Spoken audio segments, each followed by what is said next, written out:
अस्सलाम वालेकुम दोस्तों। तो आज मैं आपको बताने वाला हूँ कि आप गाड़ी अपने नाम पर कैसे ट्रांसफ़र कर सकते हो, कितना खर्चा आएगा, ये सारी डिटेल्स मैं आपको शेयर करूँगा। ये दो डॉक्यूमेंट्स मेरे पास हैं। एक जो है मैंने मोटरसाइकिल ट्रांसफ़र करवाई थी अपने नाम पर, और मेरे भाई ने जो है गाड़ी ट्रांसफ़र करवाई थी, कार अपने नाम पर। तो सबसे पहला जो प्रोसीजर है वो ये है ट्रांसफ़र का, कि आपने जाना है सिविक सेंटर पर। और सिविक सेंटर पे जो फर्स्ट फ्लोर है वो गाड़ी वाले सेक्शन में, जहाँ पर गाड़ियाँ वगैरह, डॉक्यूमेंट्स वगैरह वेरीफाई वगैरह होते हैं, तो वहाँ पर जो है ना आपने जाना है, ट्रांसफ़र वगैरह का काम होता है। तो फर्स्ट फ्लोर पर जो है ट्रांसफ़र वगैरह का काम होता है, वहाँ पर आपको TO फॉर्म मिल जाएगा एडवोकेट की तरफ से, जो कि 600 रुपीज़ का होगा।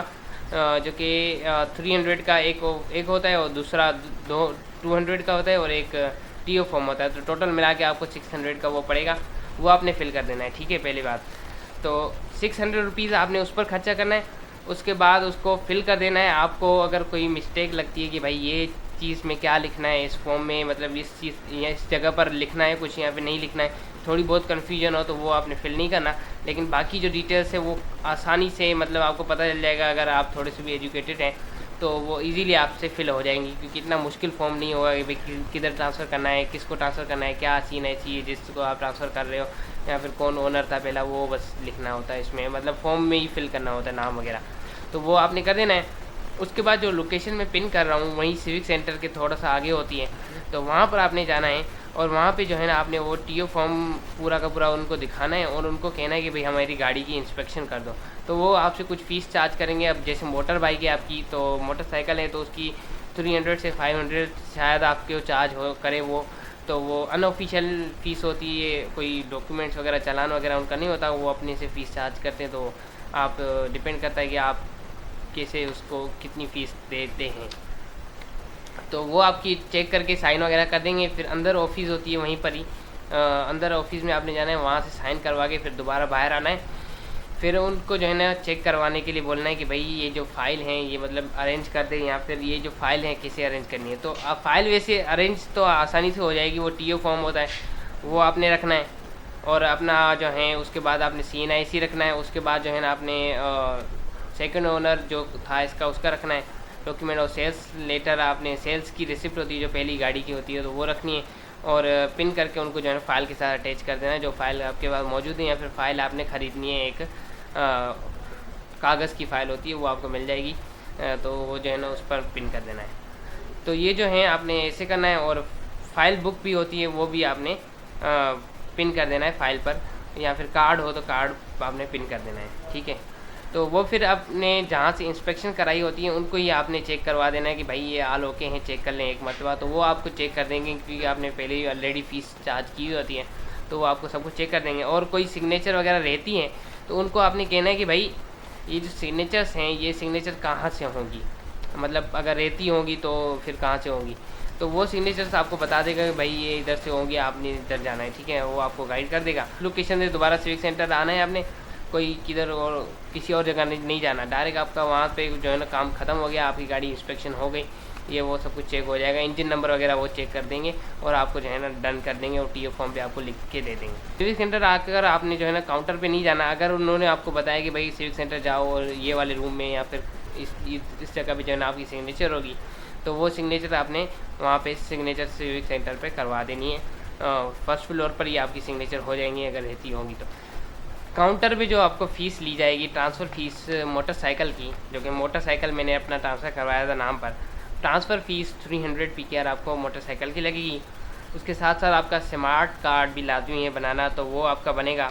स्मार्ट कार्ड फ़ीस जो लगेगी वो आपको लगेगी 1600 PKR रुपीज़, आपको स्मार्ट कार्ड की चार्जेस लगेंगी। तो टोटल जो चार्जेस लगेंगी वो लगेंगी 1800 PKR जो है ना आपको मोटरसाइकिल की ट्रांसफ़र फ़ीस लगेगी। सारे जो डॉक्यूमेंट्स वगैरह आपने अगर ऑल क्लियर जमा करवाए हैं तो ये फ़ीस लगेगी। और आपको जो है ऐसा जो पर्चा है वो निकाल के दे देंगे, ताकि आप अपने नाम पर जो है ना गाड़ी चला सको। तो ये आपका ऑफिशियल डॉक्यूमेंट है एक, जो कि आप लेकर गाड़ी चला सकते हो 10-15 दिन के लिए, और जब तक आपका कार्ड बन के नहीं आता। तो दोस्तों, वैसे अगर आप किसी एजेंट की हेल्प लेते हो तो आपको 1000-1500 रुपये ऊपर लगेंगे।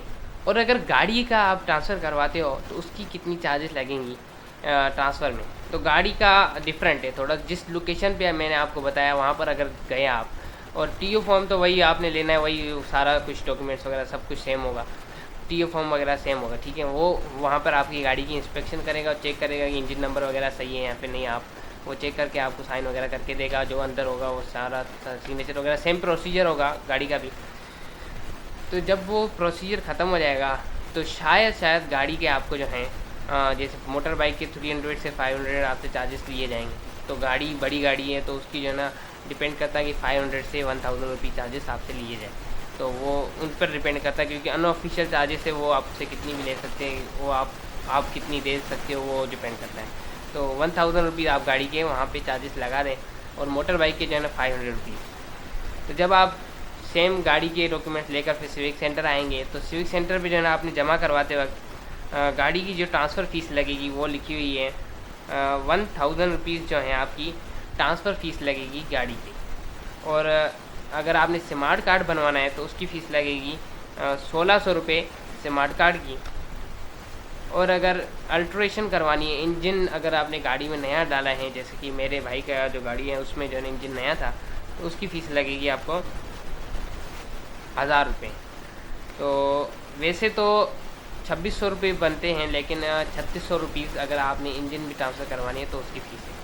अब ये गाड़ी जो है पुराना मॉडल है, लेकिन सब गाड़ियों पर यही फ़ीस लगती है तकरीबन शायद। तो यही फ़ीस लगेगी आपको, कोई आगे पीछे नहीं होती है फ़ीस।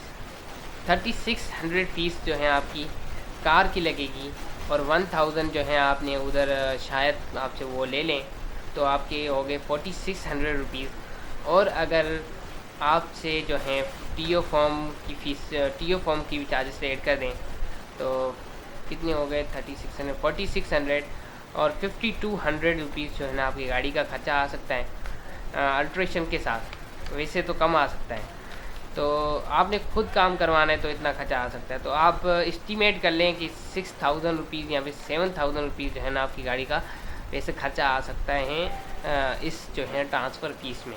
लेकिन अगर आपको कोई एजेंट लग गया तो आपको 10,000 तक की खर्चा आ सकता है, डिपेंड करता है एजेंट पर।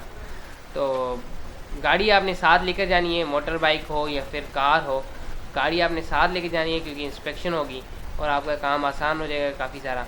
तो इतनी ज़्यादा फ़ीस नहीं लगेगी अगर आपने खुद काम करवाना है और टाइम लगेगा आपको, तो टाइम लगेगा और जल्दी जाना है। आपने सुबह 9 बजे जाना है ताकि आप पहले ही इंस्पेक्शन वगैरह का प्रोसेस करवा लें, उसके बाद जो है ना आपका काम इजीली हो जाएगा।